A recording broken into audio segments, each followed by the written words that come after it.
to the May 27th meeting of the North Jackson Rotary, and Bill will come with our invocation, pledge, and four-way test at this time.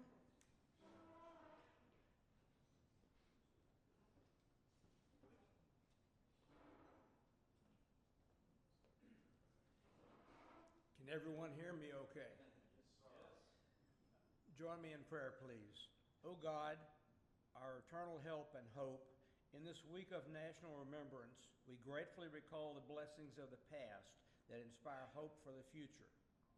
We are thankful that our lives are not isolated moments, but experiences that connect us with the past. We honor the memory of deceased Rotarians, military veterans, and others whose lives and sacrifices have shaped our own. With solemn reflection and joyful hearts, we gather to fulfill our Rotarian purposes. The food and fellowship we often take for granted, recognizing them as precious gifts from your generous hand. Amen. Now please join me in the pledge of allegiance to the flag of the United States of America and to the republic for which it stands, one nation, under God, indivisible, with liberty and justice for all. And now the four-way test of things that the Rotarians think, say, and do.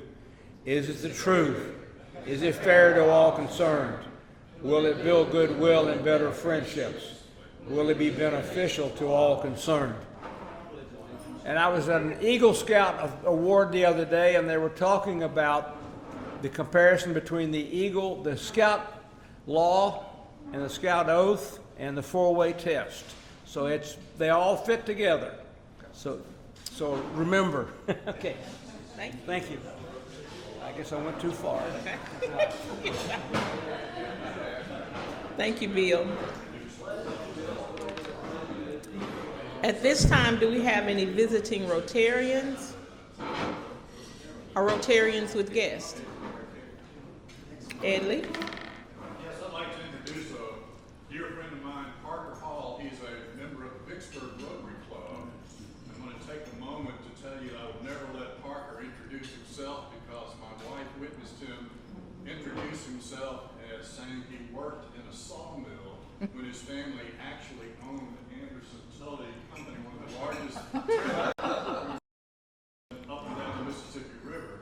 Also, Parker is so knowledgeable about Ferraris that he is asked by Italians to go to Italy and judge contests for blue ribbon cars worth multi-million dollars. So this man is, like I said, very accomplished, and it's my privilege to have him as a guest today. Well, thank you for coming today. At this time, Dawn will come with our birthdays and anniversaries.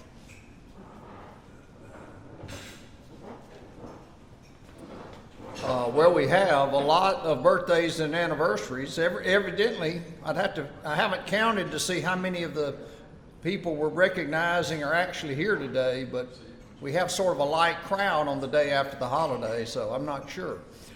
We have 3 members with birthdays this week. Maury Harris today, Doug Levenway on Thursday, and Tom Perry on Friday.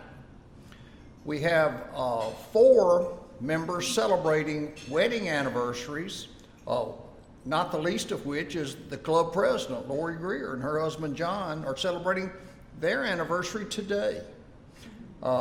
Jared Rogers and his wife Ashley will celebrate theirs tomorrow. Collier and Beth Graham will celebrate theirs on Thursday. And next Monday, Virginia and Scott Carlton will celebrate their wedding anniversary. We have 4 members with membership anniversaries this week, or almost next week. Rob Farr will celebrate 37 years next Sunday the 1st. Also on that day, Tom Perry will celebrate 36 years as a member of the club on that date, and Jim Walden brings up the rear with 21 years next Sunday. Then on Monday, Paul Howell will celebrate 27 years on Monday, June 2nd. Let's give all these folks a round of applause. And I would also remind everyone We do have a sign-up sheet for the club assembly on the back table. We will, the club assembly is on Tuesday night, June the 10th. We will not have a club meeting at noon on the 10th, but I would encourage everyone to sign up. The Holy Smokers will be cooking for us. They'll do a great job for us, as they always do. So certainly don't miss this opportunity to get your cholesterol up.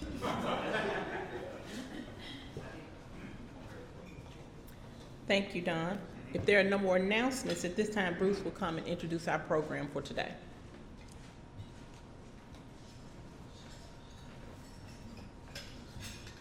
Thank you, President Laurie. It's my pleasure today to introduce Miranda Vaughn. She served as a volunteer and program assistant at Big House Books for over 3 years, which is going to be the topic of the discussion today. She is also a native of Bruce, Mississippi, and she's been a resident of Jackson since 2019 and works professionally as a photograph archivist for the Mississippi Department of Archives and History. Miranda also volunteers with the Mississippi Federation of Women's Clubs, where she promotes community service and projects focused on literacy and education. Let's welcome Miranda today.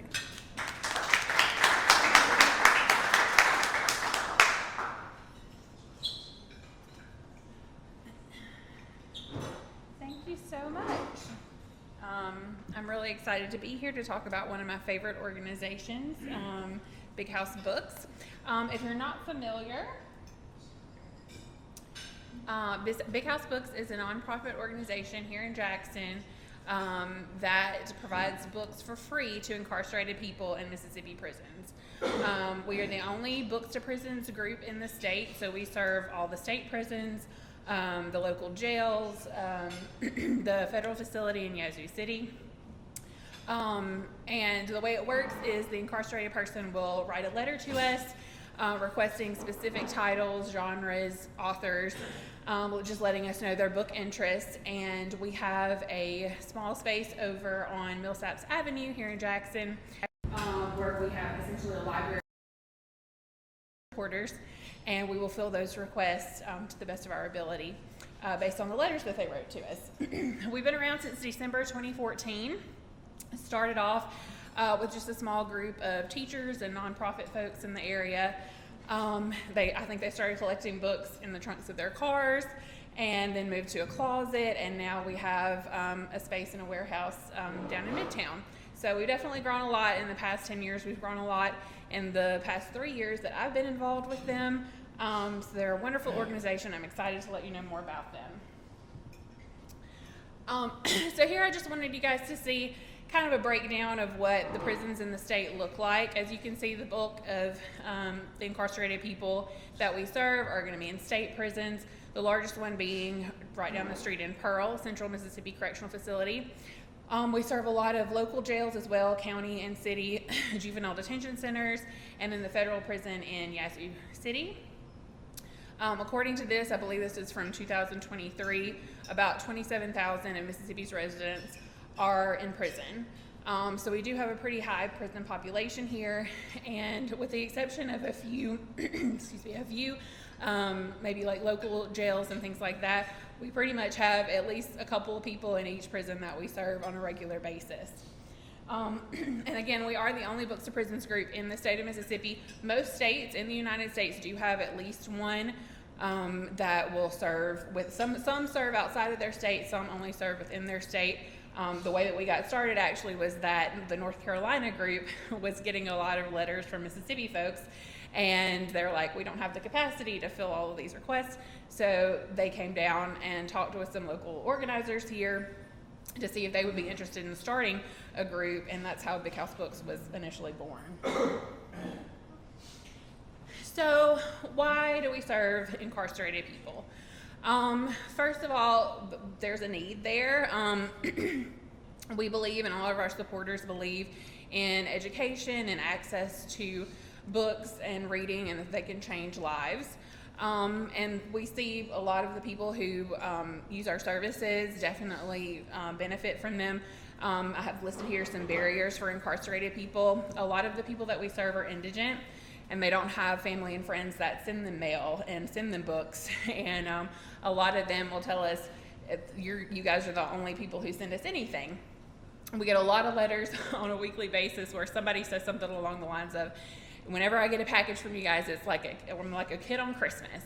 So a lot of them aren't able to write us every time either. So we also have some of our protocols and stuff in place and procedures in place to try to make sure that we can still get books out to people even if they can't write us every single time they need books.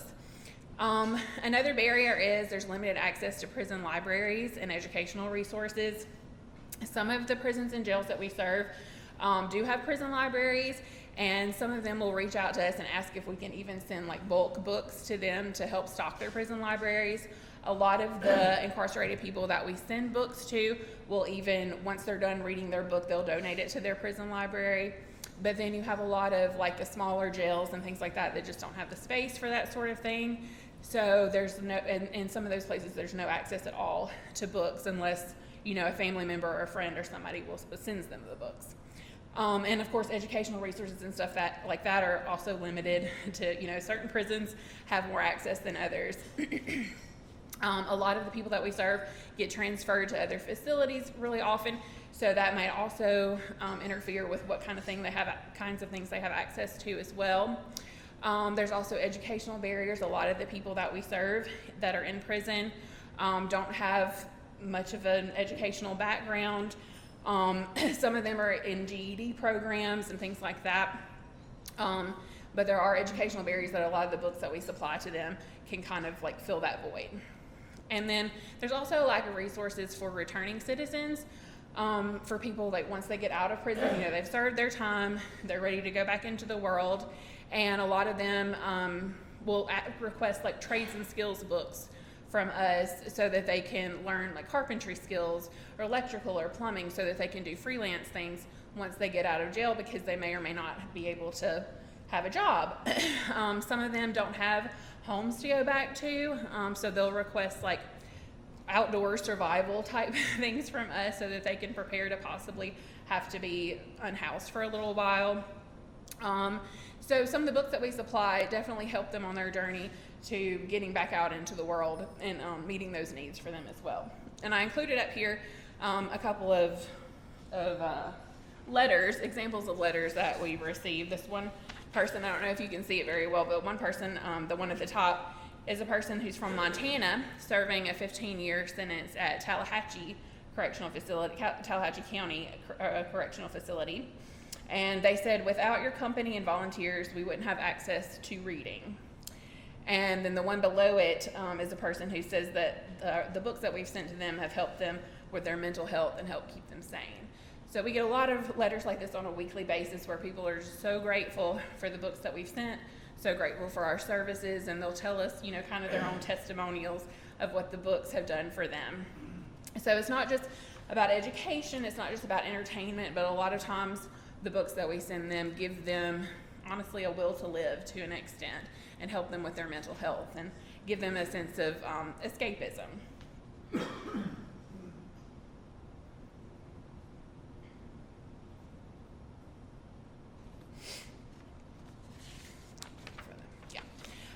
So you might ask, what kind of books do we send out? Well, a little bit of everything. Of course, we have restrictions that are put on us by the Department of Corrections, and some of the smaller jails and stuff will have their own restrictions. So we try to make sure that we abide by the guidelines. We have friendly relations, with most of the prison directors and of the facilities that we serve. So we try to maintain those good relationships so that we can keep sending books to their people. So we carry nonfiction, fiction, educational materials. I've listed up here. I mean, it's a variety of genres that we get requested every week. We get, again, a lot of requests for trades and skills books. We can't keep those on the shelf. Somebody's always wanting a CDL handbook or something about plumbing, and it's hard to keep those on the shelf. Dictionaries, thesauruses, activity books like Sudoku, they really like those as well. Coloring books, addiction recovery. And then you'll see here I put some of our top requests are Westerns If we got a huge box full of Westerns in today, it would be gone by the end of the week. They love their Westerns. That's a big need there. Fantasy, sci-fi, lots of requests for Black authors, Black stories. Books in Spanish is a big one that we have trouble getting donations in from that, because most of our donations are from our supporters, and it's mostly people who have, used books around their house that they're donating. Not everybody has books in Spanish to donate, so those are few and far between. Religious books, especially Christian devotionals, and again the trades and skills books. And you'll see here also we have popular authors that get requested. These also, if we got a big box of John Grisham books in today, they would all be gone by the end of the week. Lots of mystery and thriller writers there. And so we tell everybody, we are limited to the donated books that we have there in our library. So if we're not able to send them exactly what they've requested, we try to get them something close in the same genre, something like that.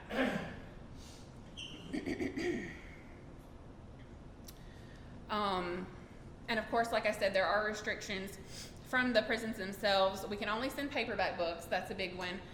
We try to make sure everybody understands when they donate books that they have to be paperback only. And we try to ask, that they're in good condition. We try to tell people, if it's not something that you yourself would read, maybe don't donate it, donate it elsewhere. Because we do like to send them books that are in good condition. And they're only allowed to receive 3 books every 30 days. So if they send us a whole list of books that they want, we pick 3, send it to them. If they only want 1 book, we pick another 2 and add it to it. So 3 books is the rule every 30 days. And we also have weekly volunteer parties. This is something that started after COVID. Before COVID, it was kind of like whenever somebody could show up, we would have what we call book packing parties to actually answer these letters.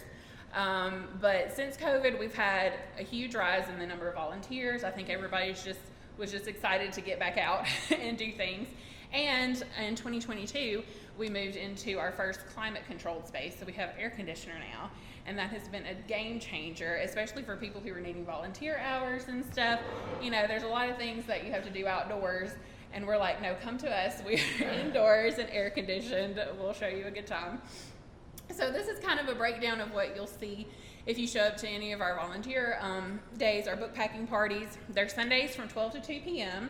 Now we will have on occasion, like for Martin Luther King Day of Service, we'll have an extra book packing party during the week, or if we're behind on some things, we might meet on like a Tuesday or Thursday.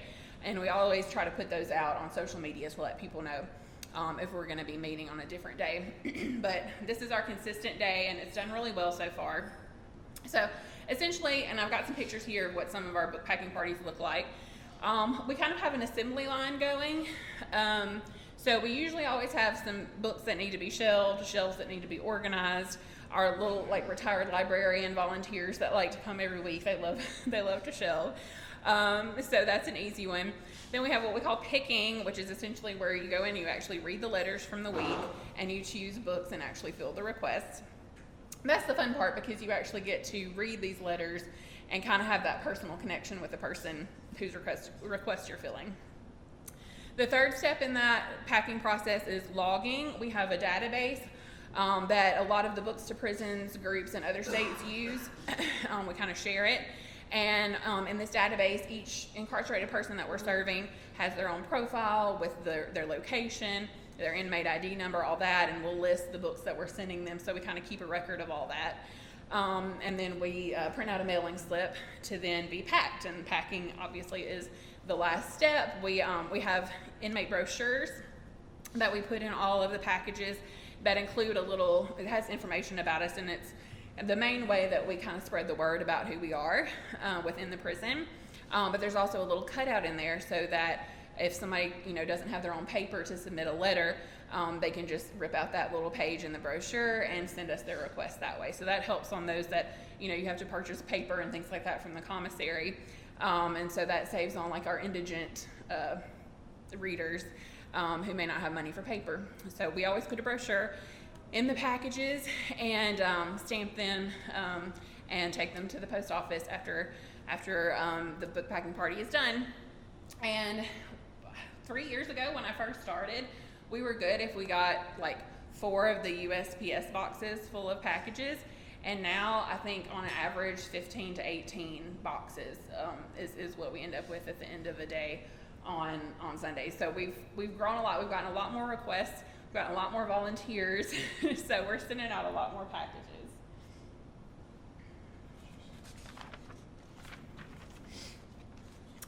And that brings me to, I just wanted to show you guys, this is a screenshot of what our, the packages per month that's in our database that I mentioned. As you can see on the bottom there, January 1st, 2024, and then at the top is May 1st, 2025. And you can see, like, if you compare the months from last year to this year, pretty much every month has doubled. Part of that seems to be, or what started it anyway, what sort of like started the fire, was this group that you see in the right hand corner here. We had a group from AmeriCorps come back in November. They spent about 2 weeks helping us get caught up on things, organize the space, and just like worked, 40-hour work weeks for 2 weeks, and really helped us sort out procedural stuff and all that, and get everything running really good. And since then, we've just had like double the amount of volunteers, double the amount of packages. We've also had more people writing to us. So we've had a lot of growth just in the past like 6 months or so, which is really good to see. And so that led us to, for the first time, we've always sort of run on supporter donations. And that sort of kept us going for a number of years. But since we've grown so much, we started our first spring fundraiser this year. And so this is the goal of $50,000 to help us get through the end of the year based on this growth that we've seen so far. So we've been sharing this on our social media. It's on our website. If you go to the donate page on the website, which I'll put all the information up at the end, I think we've surpassed $6,000 at this point, so we're going to keep it going a little while longer. But we've also been able to get a few grants here and there. The Volunteer Commission has been very supportive of us, and we've gotten some small grants that way. But a big thing we've been telling people, like, we need your books, we need your support and all that, but postage especially with the growth that we've seen, because it's about $7 per package to send the books out. So we've been telling people, if you donate $7 sends one package, easy way to kind of make you feel like, okay, I can donate $7 at least. So if you end up following us on Facebook or Instagram or our email list and all that, we encourage you to share with friends and family. Every dollar helps get us through the end of the year. And other ways to support, obviously raise awareness. Again, if you follow us on social media, like our posts, share our posts, let people know about us. Book drives, of course, and book donations are always helpful. We ask people to check our website before you donate, though, because we do have a list of accepted titles, so that you can make sure, that we're getting things in, because we do have limited space for what we can collect. And I know we have romance novels out our ears. We just can't get enough Harlequin romance novels, I guess. So things like that, we try to say, okay, you can, if you don't mind, donate those elsewhere. You can also go on our website, and we have t-shirts, and I think we have some canvas bags, tumblers, a few little merchandise things that you can purchase as well. And then obviously you can volunteer. Most of you live here in the Jackson area. If you're free on a Sunday or another day during the week where we may be having a book packing party, please stop by. And you don't have to stay for the whole 2 hours. You can stop by for an hour, however long. I tell everybody, if you can just show up to one book packing party and fill a couple of letters, you'll be hooked, because it really is a very fulfilling time. Our volunteers are, I'm biased, but they're the best in the area. They're wonderful. There are some, and another thing is, I think our volunteers have been such a strong point, because we have such a variety. We have young people, elderly people, little kids come sometimes, and we'll put them on to packing and putting the brochures and in the packages.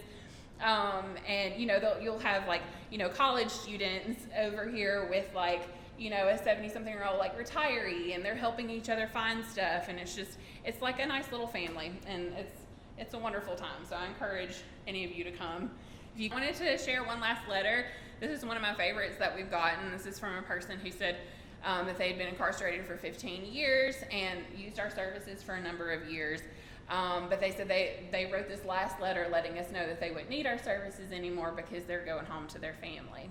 So this is really touching. We get letters like this from time to time where somebody's like, thank you so much for what you've done, but I don't need you anymore. And we love to see that. And we always set up at the book festival. We set up at a few like outdoor events throughout the year just to raise awareness. And just about every time we get somebody who approaches us who has either used our services or maybe a family member has used our services, and they're always just so grateful. So it really is a very fulfilling organization to work for. And this is our contact info. I have our main email address. My email address is on there as well if you want to contact me directly. Our website, Instagram, Facebook. We also have a Facebook volunteers group that's just for the volunteers. So you're welcome to join any of those. We hope you will follow us. And thank y'all so much for listening to me talk about this wonderful organization. If y'all have any questions, let me know. I may have missed it. Do you give these books to or loan them? We give them. That's a great question. We have had to kind of clarify that we're not like a library. We give these books to them. They are theirs to do with whatever they want to. If they want to keep them, they can keep them. If they want to donate them, they can. But these are their possessions. And that's another thing, too, is when you're incarcerated, you don't have a lot of possessions. So some of them, these books are, maybe some of the only things in their cell that they own. So, yes, that's a good question. These are theirs. Once they have them, they're theirs. Yes? How did this get started? There was a group from North Carolina that came down back in 2014 because they were receiving letters from people in Mississippi and they didn't have the capacity to fill those letters. So they came down, met with some community organizers around here and was like, hey, do y'all want to start your own group so you can answer these letters? And it just started with, honestly, it was mostly some teachers, some young teachers and some people who worked for some nonprofits. They got it started, and then a lot of them have moved away at this point, and now we're kind of like the second generation that's taken over. But yeah, it all started with that group from North Carolina just letting us know. And how did you get involved? I got involved, I used to work for the Library Commission, and we would get a lot, I worked in their reference department, and we would get a lot of reference questions from inmates in the state, and sometimes they would ask us for books, and so we couldn't send them books. So we would refer them to Big House Books. And so that's how I found out about them. And then I was like, oh, maybe I should go volunteer. And then, like I said, you volunteer once and you're hooked. And I've been with them ever since. That was in summer 2021. And then I sort of came on as like in an actual role in 2022. So where on Millsaps Avenue? It is down by the stained glass place. I forget the name of it. Yeah. It's that warehouse. There's also some like artist studios and stuff. It's kind of a co-op building. It's that old gas station thing there. Yeah, that's the building. We're in the front of the building, and then in the back they have some galleries and things like that. You have a sign on it? We do. It's small. It's up by the door, Okay. but we do have a sign there. Yeah. So, how do you receive most of your books? I mean, if I had 3 books, do I bring them to you? You do. Is there a drop-off location? Yes. Usually we're only there on Sundays, so we try to get everybody to bring them during that 12 to 2 time slot because that's really the only time we're definitely there. But yes, if you'll bring them, if you can't make it during that time and you have books to donate, just shoot me an email and I can set up a time. I live in the area, so I can easily just meet y'all, meet somebody down there if you do have books. But yes, you deliver them yourself. Yes. Are you a 501c3? We are, and I believe all that information is on the front page of our website too. So,